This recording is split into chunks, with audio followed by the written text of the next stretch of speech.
اما بعد حمد ثنا و درود محمد بر حضرت محمد مصطفی صلی الله علیه و سلم. السلام علیکم و رحمت الله و برکاته. جماعت مسلمین، امروز ما و شما را بر این مولود حضرت محمد مصطفی صلی الله علیه و سلم خوش آمدی میکنیم. ما امروز سخن را بسیار میکنیم برای که اینجا در حضرت ها ایستادگیان سخن را ما با حضرت داملا استاد حضرت داملا اسدالدین میتیم. بچه ها ترتیب انتظام رعایت کنین، خشت و خوش کنین، حلاوت ببرین، گپی بسیار غوغای بسیار نکنین. بچه ها همه با دقت گوش کنین. اینک ما سخن به داملا میتیم. داملا مختصرا به همه ما شما میفهمانه از پیغمبر خدا صلی الله علیه و سلم، از دین تولدش، از همش گوش میکنیم با دقت برادران. داملا سخن را ما به شما میتیم.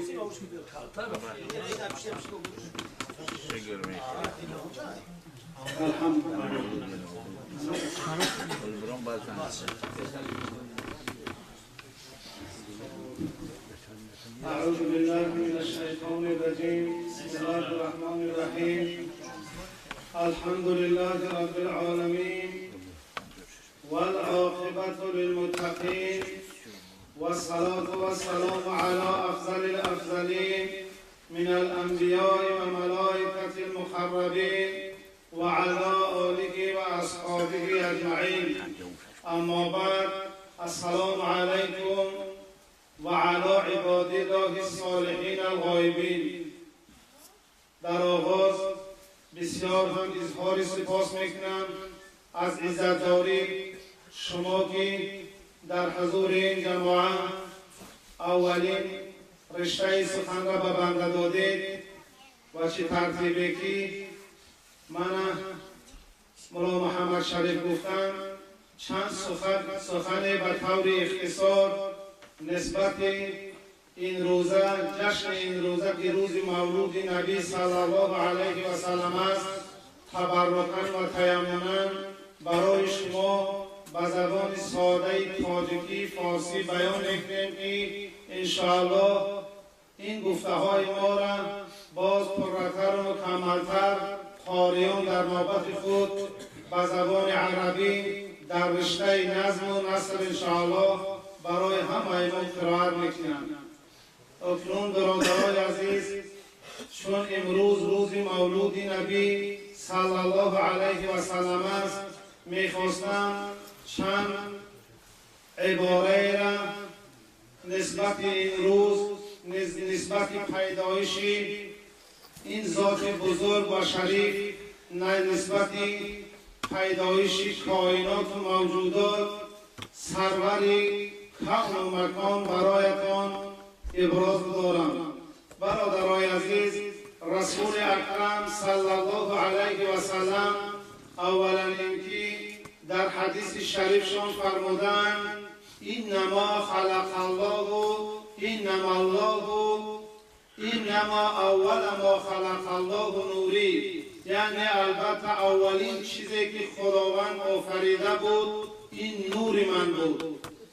خداوند قبل از آنی که عالم و عالمیان، زمین و آسمان و هر چیزی که در میان اونهاست، اونها را بیافریند، اولا در ابتدا آفرینش نور حضرت محمد مصطفی صلی الله علیه و سلم را آغاز کرده بود. برادرای عزیز، و از این حدیثی خوانده شده نیز همین بیان می شود که البته و جز از این است که اولین چیزی که خداوند آفرید این نور من بود.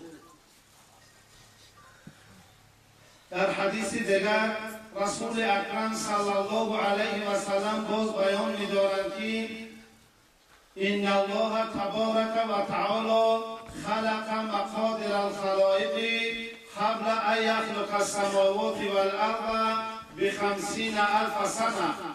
البته خداوند پیش از خلق کردن، از نقشه کشیدن، از تخلیقی کردن تقدیر تمام مخلوقات قبل از 50,000 سال پیش قبل از 50,000 سال پیش آفرینش زمین و آسمان تقدیر مخلوقات یعنی عالم و عالمیان را آفریده بود و از این به پیش نور محمد مصطفی صلی الله علیه و سلم را آفرید که در بیان این که تا چه اندازه این مقدم بود تا چه اندازه این پیشتر بود بیانات علیمی نیست. فقط این که حضرت محمد غزالی در یکی از مصنفاتش که به نام دقایق الاخبار فی ذکر الجنة و النار در فصل اول می‌آورد و میگوید که البته خداوند در اون زمان و آغازی که آفرینش نور محمد مصطفی صلی الله علیه و سلم را در نقشه کشید اولا یک درخت را خلق کرد و در اون 4 شاخه ایجاد نمود و اون درخت را فسماها شجرة الیقین که اون درخت را درخت یقین نام گذاشت. وقتی که اون درخت را خداوند تبارک و تعالی خلق کرد و با اون 4 شاخه گذاشت نور محمد مصطفی صلی الله علیه و سلم را داخل یک پرده از در سفید او را جایگزین کرد و او را به شکل یک طاووس ایجاد نمود و اون طاووس را که در درون اون پرده پوش شدگی نور حضرت محمد مصطفی صلی الله علیه و سلم بود در یکی از همون 4 شاخه درخت یقین نام داشت در اونجا او را جایگزین کرد تا جایی که به مدت 70,000 سال آن نور محمدی صلی الله علیه و سلم در شکل طاووس تسبیح تکبیر و تهلیل خداوند تبارک و تعالی را میگفت. بعد گذشت 70,000 سال خداوند تبارک و تعالی یک آینه را به نام مرآت الحیا یعنی آینه حیا در استقبال یا روپروی همون طاووسی که داخلش نور محمد مصطفی صلی الله علیه و سلم جلوگر بود روپروی اون گذاشت.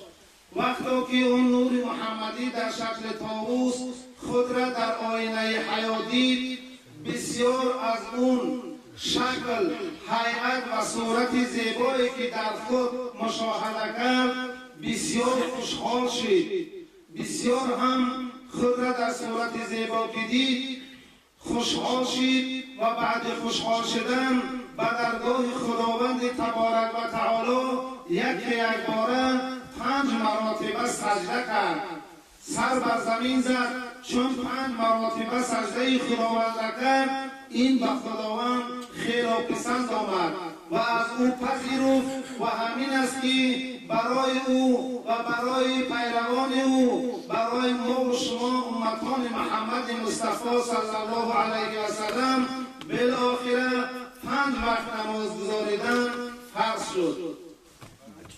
انا این یک گفتار یا یک اشارت مختصر نسبت به پیدایش نور محمد مصطفی صلی الله علیه و سلم بود که به 50,000 سال پیش از آفرینش زمین و آسمان که خداوند مقادیر خلایق را خلق کردگی بود و این به سالهای دراز هم قبل از این آفریده شده بود. برادرای عزیز در حدیث دیگری رسول اکرم صلی الله علیه و سلم که ما و شما را 1500 سال مقدم به این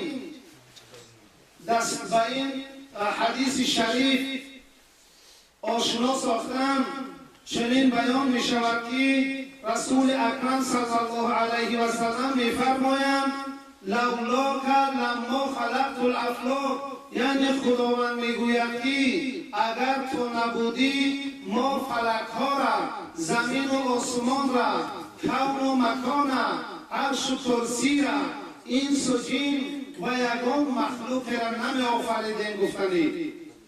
یعنی اگر محمد مصطفی صلی الله علیه و سلم که الان 1500 سال مقدم در کره زمین به وجود آمدن در عرصه وجود عالم عرض وجود کرد اگر این ذات بزرگ نمیشد هرگز ما و شما و دیگر جهان و جهانیان نمیشدیم. بنابراین می‌سزد که همه ما این روز را همیشه در خاطر بداریم و در این روزها نظر به روزهای دیگر باز کوشش داشته باشیم، تلاش داشته باشیم که به روح فتوح رسول اکرم صلی الله علیه و سلم بسیار و بیشتر و زیادتر درود و صلوات بفرستیم. برادرای عزیز، چنانچه که روایت میکنند ناقلان اخبار که به تاریخ 12 ماه ربیع الاول شب روز دوشنبه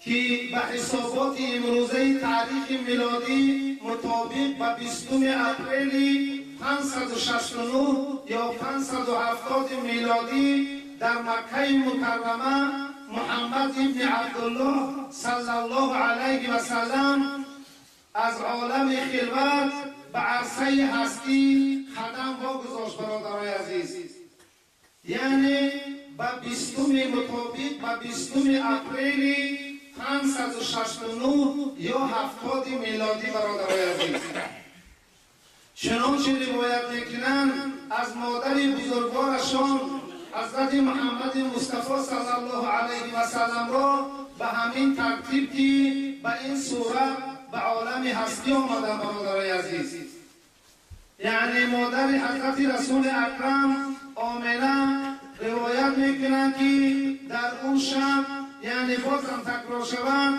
در شب 20 اپریل شب هنگام بود که مرا درد زادن گرفت و همون شب یک صدای سخت، یک صدای بسیار بلند از آسمان شنیدم که در خانه تنها بودم و از شنیدن اون صدا مرا دهشت و وحشت فرا گرفت. من متحیر ماندم. میگویم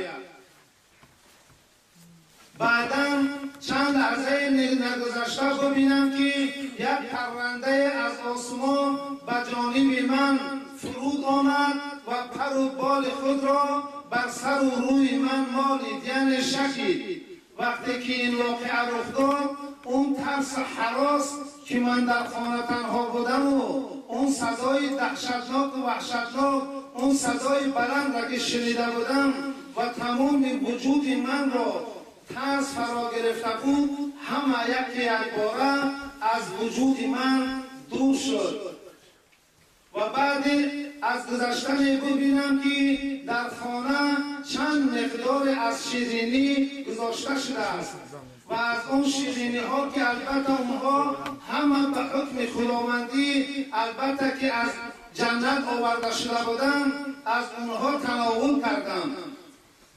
و بعدا باز هم درد ستون، یعنی درد زاییدن برای من باز هم سخت‌تر و سخت‌تر شدن گرفت.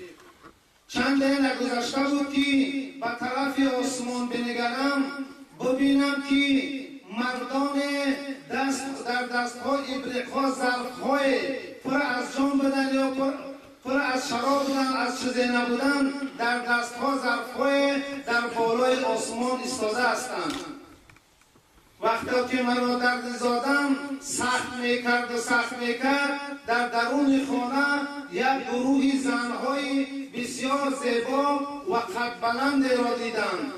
به خود گفتم و اندیشیدم که آیا که اینها از نوادگان عبدالمناف باشند، مگر که اینها دختران عبدالمناف یعنی باباکلان رسول اکرم صلی الله علیه و سلم. و این بود که ببینم خوبتر دیدم که نه، اونها اجنبی هستند. خوبتر نظر کردم، در حضرتم دیدم که بی آسیه و حضرت مریم همراه خود حوران زیاد را از جنت گرفته و برای تهنیت و تسلی من، برای دلبرداری من آمدگی هستند. و این واقعه که رفته و رفته سخت شدن میگرفت. باز ببینم که پرندگان زیادی از بالا، اما نمیدانم که از کجا به طرف خانه من می آیند که اونها منخارها یعنی نورهای خودشان را وارد خانه می سازند که خانه‌ای که در اون اثنا چراغ نداشت، شب بسیار تاریک بود. خانه تا اندازه روشن شد که اگر کسی می‌خواست می‌توانست که رشته را واردش سراغ سوزن بکند. تا این اندازه میگه خانه روشن شدن گرفت. همان این بود که باز هم درد زایدن سخت شد. کار تا جای رسید که حضرت رسول اکرم صلی الله علیه و سلم اون مولود زاده شد، یعنی محمد مصطفی صلی الله علیه و سلم به دنیا آمد. چون اون زاده شد، پیش از همه این که او سر به سجده نهاد و او در عشق خداوند یا به درگاه خداوند مناجات کرد و چیزهای میگفت که اونها همه ناشنیدنی بود و بالآخر گفت که لا اله الا الله و انا محمد رسول الله. اون طفل نوزاد که مثل دیگر نوزادها نه، من نوزادهای دیگر که اونها در درون خاص یعنی یک افلاسی شلمته به دنیا می آیند، او چنین نبود. او در صورت تازه آراسته به دنیا آمد. حتی روایت میکنند که او ختنه شده نیز بود. در برابری به دنیا قدم گذاشتن سر به سجده نهاد و چیزهای گفت به درگاه خداوند. به لفظ صریح گفت که لا اله الا الله و انا محمد رسول الله. نیست خدای موجود مگر که الله و انا و من محمد رسول خدا هستم.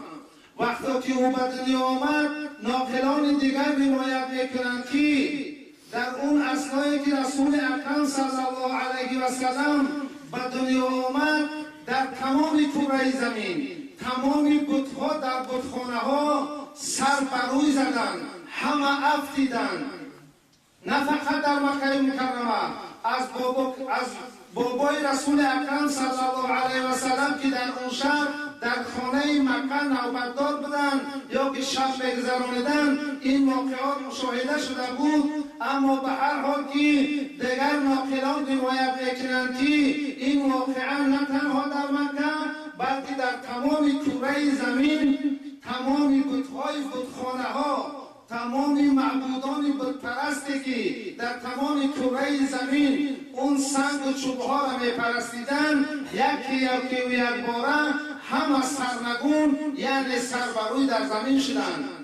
حتی در آن زمان که انوشیروان گفتنی پادشاه در مملکت ایران پادشاهی میکرد، او یکی از شاهان عادل بود. او قصر داشت که حتی چند از پشت‌های قصر اون هم در همون اثنا غلطیدند، یعنی که افتیدند. در اون اثنا مردم فارس به خصوص منطقه ایران، خراسان، همه که اونها آتش پرست بودند و اونها در حالت یک بارگی یک آتش دائمی داشتند که همون آتشکده اونها در همون اثنا خاموش. برادر عزیز، یک دریاچه بود به نام سوبکی، اون هم در همون اثنا میگه یک باره خشکید.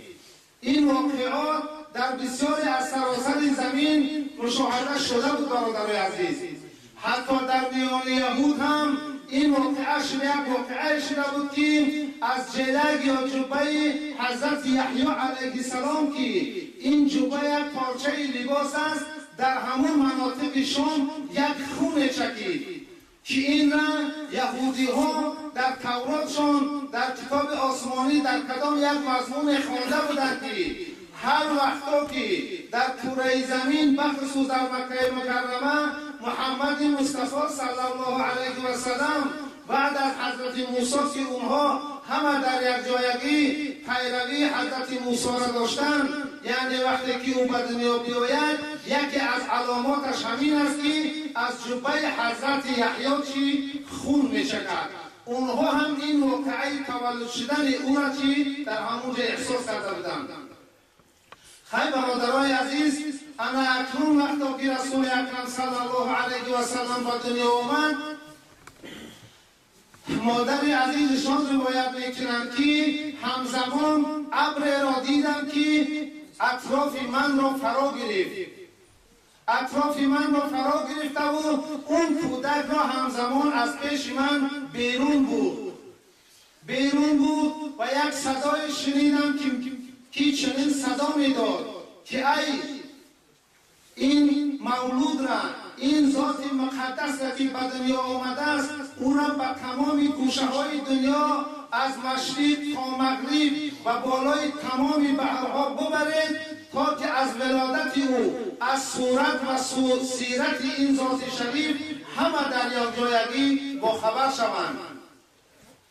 چند نگذشته دومین بار باز ابر دیگر را دیدم که از ابر پیشین هم روشن‌تر و سفیدتر بود که بعد آوردن اون باز این ابر گرد مرا فرا گرفت و همانا که او را باز از نزد من بود. بعد بردن اون چیزی در این مورد بیان نمیدانیم، اما وقتا که ابر سوم آمده و از دو ابر سابق که این روشن‌تر بود و او را از پیش مادر عزیزش بیرون برد، میگوید من صدای شنیدم که میگفت این را ببرید تا به حضور تمام ارواح‌های مقدسه پیغمبران را به این آشنا بکنید تا که اونها این مولود را زیارت بکنند. وقتا که این را بردن چند گذشته یا نگذشته که آوردن، بعد این واقعات مادر شریف عزیزشان روایت میکنند که باز ببینم که سه مرد دیگر آمد. وقتا که این سه مرد آمدن باز طفل را از پیش من گرفته و به یک گوشه خانه بردن. ببینم که یکی در دست ظرفی دارد، دیگر کسلی دارد و در دست دیگر یک پارچه ابریشم سفید که اونها این طفل را در یک گوشه برده و او را شستشو کردند.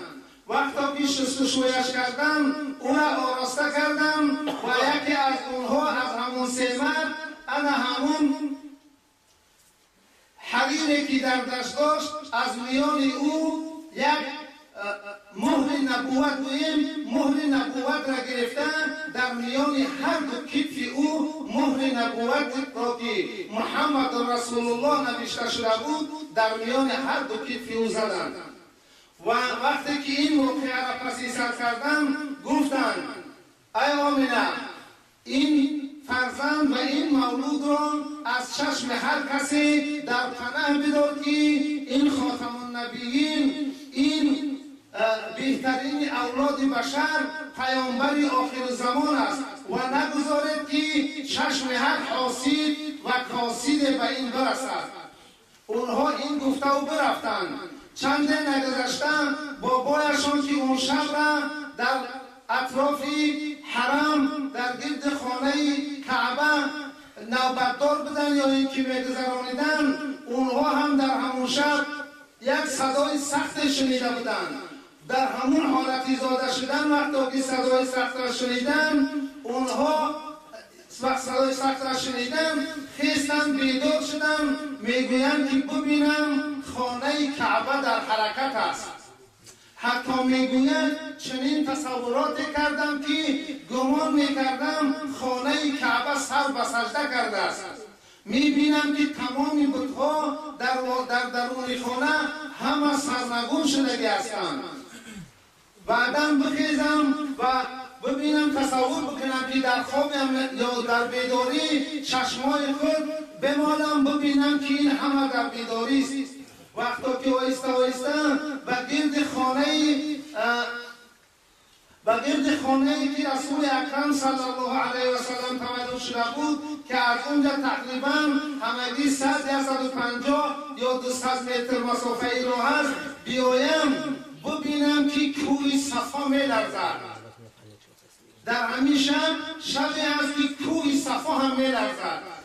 باز بالاتر بیایم در اطراف خانه ببینم که جانوران زیاد در گرد خانه هستند. ترس و وحشت مرا تا جای فرا گرفتی از خوش برفتم میگم. از هوش میرفتم، بعد چنده و خود بیایم ببینم و وارد خانه گفتم که بشوم، میبینم که یک مردی بزرگ در درون خانه ایستاده است. اولا اینکه به پیش آمنه خاتون رفتم، اولین اینکه به کیرین خود یعنی به مادر رسول اکرم صلی الله علیه و سلم نظر من افتاد، ببینم که از مابین هر دو ابروان او یعنی از پیشانه او اون نور محمدی صلی الله علیه و سلم که تا وقتی ولادت در چهره اونها نورافشانی و پرتوفشانی میکرد نیست. پرسیدم که آن نور کجا شد؟ بگو اون بسیار در حالت یک ترس حراسی بود و گفت که آن نور به عرصه وجود یعنی به زمین به آسانی افتید و خلاصا کوشش و تلاش زیادی کرد تا مولود را ببیند.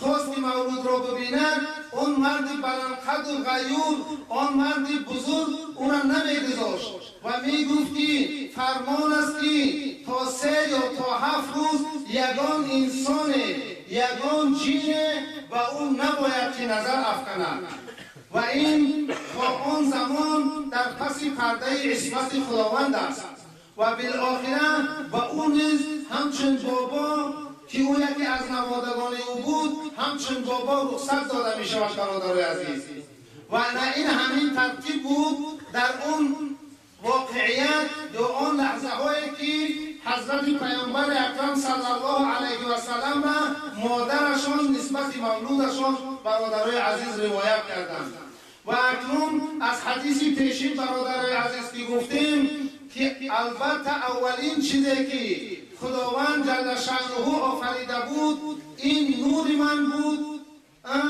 از گذشته این که وقتی که گفتیم باز در حدیث شریف قدسی هست که لولا کلمنا خلقت الافلاک یعنی اگر که تو نمی بودی ما زمین و آسمان و هر چیزی که در میان آنهاست نمی آفریدیم. در همین موضوع البته همگان ما به این مطمئن هستیم، ما ایمان داریم و میبینیم که حضرت شیخ عطار ولی نیز در 4 کتاب بسیار عباره خوب قطعی این را بیان کرده است. چنانچه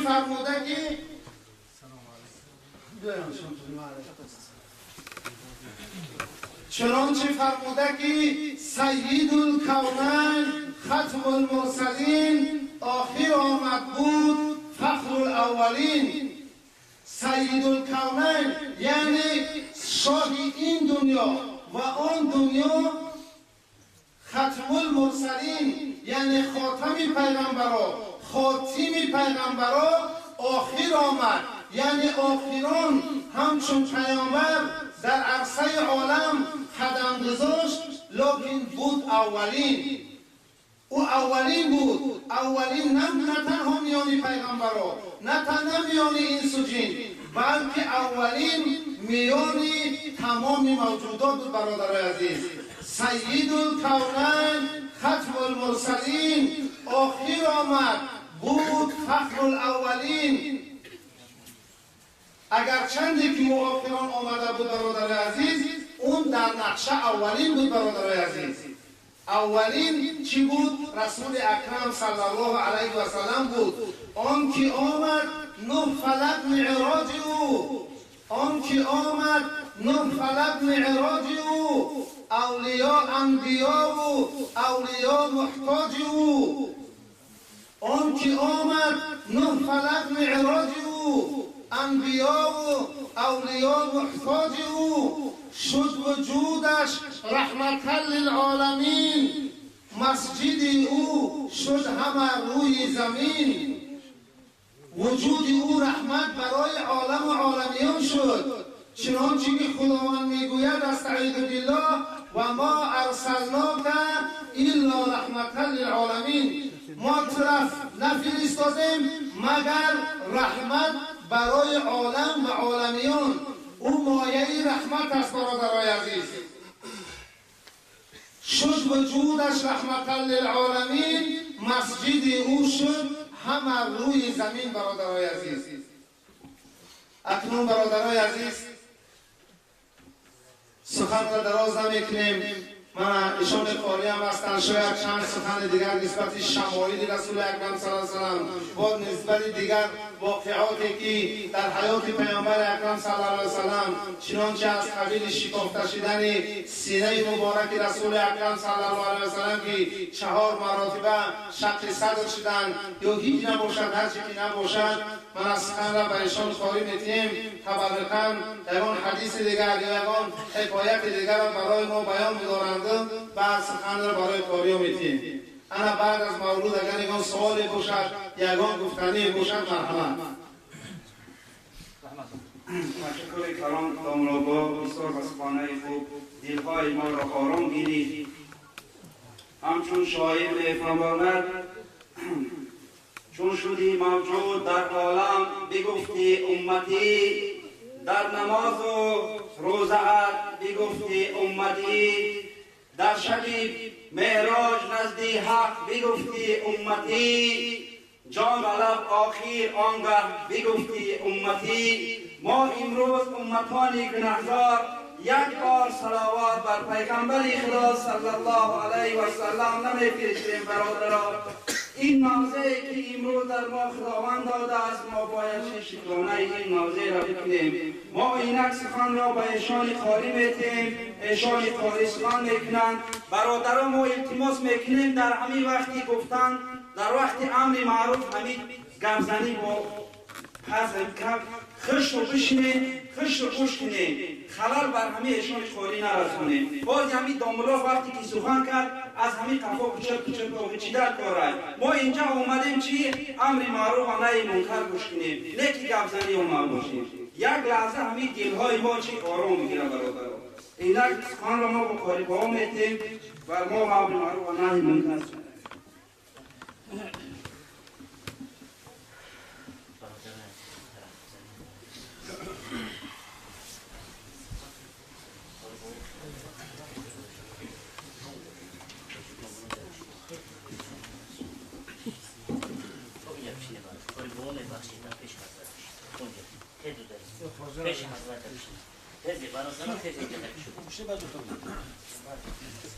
بعد دامله ها نزدیک بشینه که سخن تأثیر تو برسونه. خیلی تفصیل عالی ما بشینه. خیلی جمعی.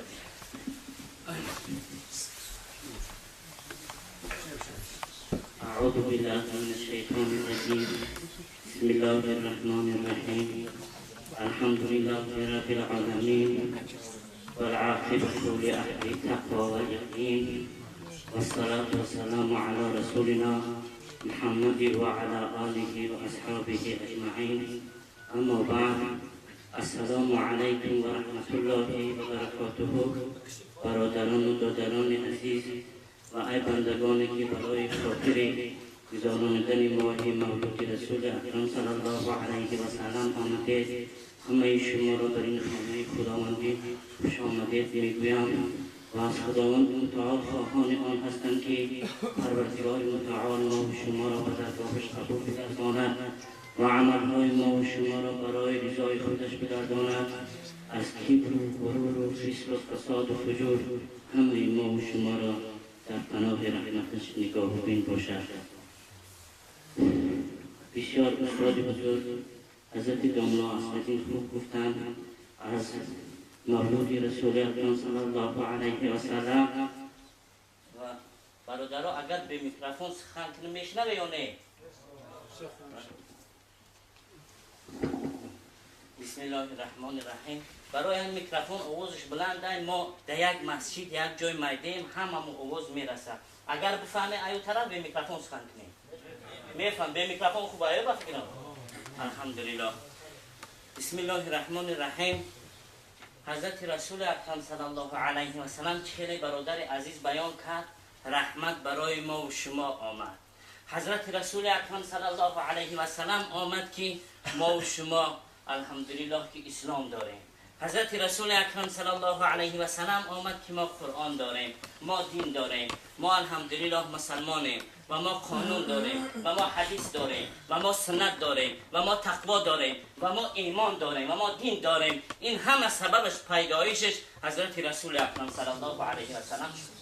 حضرت رسول اکرم در حدیث مبارکشان گفتن من صلى علی من امتی من صلى علی مخلصا من قلبه صلاة واحدة صلى الله له 10 صلوات و رفع له 10 درجات و محى عنه 10 سیئات.